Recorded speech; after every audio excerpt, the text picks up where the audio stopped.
Question is, hey Lex, I was wondering how you manage to remain optimistic in the face of adversity when you encounter hostile people that don't want to even consider offering constructive criticism and would rather try to tear you down and force their ideology.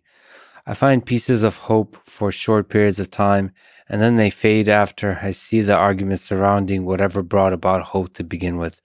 I guess to put it simply, how do you hold on to hope and optimism? Thank you for the question.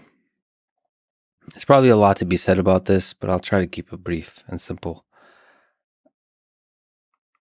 I try to ignore the noise of the world, the the bickering of the moment. I find that if you give yourself a chance to see how amazing people are, that those people will reveal themselves to be amazing. That you will see it. That if you give yourself a chance to see it, you will see it. I see it. And I see gratitude for how amazing things are and optimism for how much even better things could be as a kind of superpower. It makes life exciting in a way that, first, is just fun to live, and two, from just a productivity perspective, as an engineer or anybody who creates anything, it's fuel to create. I believe that to create new things, and especially for things that others will say is not possible to create, I find that optimism is a necessary precondition to give you the energy, the fuel, the drive, the inspiration to go for months, for years, to carry the fire of belief. That's where that optimism truly is a superpower that enables that kind of perseverance. So I think the most important thing is it makes life more exciting and fun. And it's a good productivity hack, is the second thing. You also asked how. So I tried to, my personal life and the influences I take in, the books I read, and the people I talk to, I try to surround myself with people that are also full of optimism. And in general, I'm unapologetically a fan of a lot of people, especially sort of big thinkers, wild engineers, and scientists and creators of all walks of life. People that shine in ways that surprise me or excite me.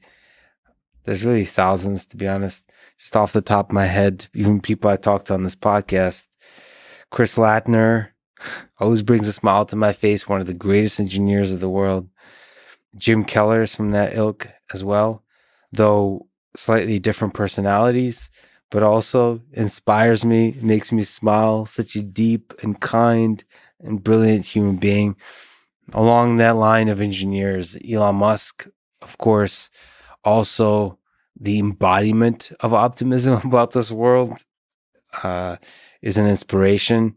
And then maybe down the dimension of more wild, even George Hotz, with a chaotic style of thinking that's very different than my own, but one that I find just inspiring. Of course, Joe Rogan, for me, has been for many years a kind of example of somebody who doesn't take themselves too seriously. Like he's been for a lot of people. He has been for me a role model for a successful life that's not full of jealousy and kind of derision, but is more being supportive of others, being a fan of others, all those kinds of things. I mean, on the darker side, Dan Carlin, of course, you don't often think of him as optimistic, but I truly think he's optimistic.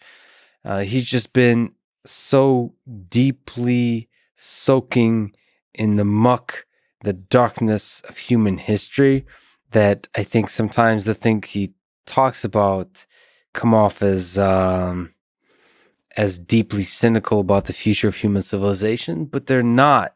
There's a shining optimism to him. And I wasn't in my conversation with him, even though his words were saying that he's not always optimistic, I think his heart, his spirit was clearly optimistic. There's a hope for us in him. And at least to me, and that's what I see. And to me, that hope glows pretty bright in the stuff that he creates and the passion that he has for human history. And of course, the scientist Stephen Wolfram on the computer science side. I can't tell you how much I love cellular automata. Sean Carroll, the way he loves everything about physics, is an incredible communicator. Eric Weinstein, the way he loves everything geometrical, shapes of all things, whether they're mathematical or whether they're connected to physics, just his loves for symmetry, asymmetry, for topology, for the weird curvature of things in the visible dimensions of space time or the invisible ones.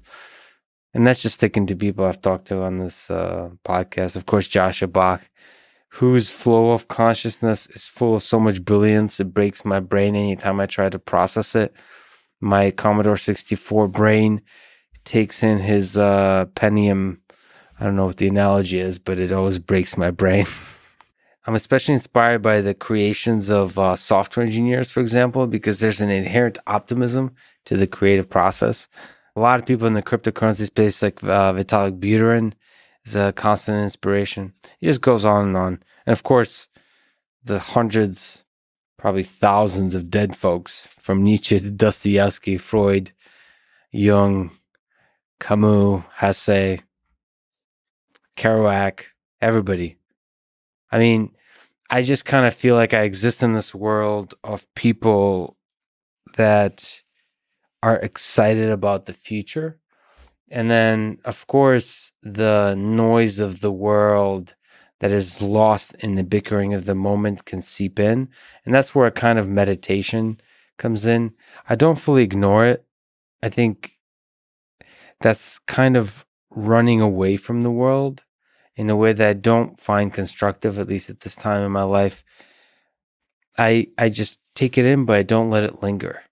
If there's any kind of harshness or trolling or just maybe destructive criticism, I try to pick from it pieces that I can use to grow, to inspire me, and let the rest go. And that's the kind of muscle you have to build. And every once in a while, just disconnect from it all and recharge the mind in a way from just simple silence of nature.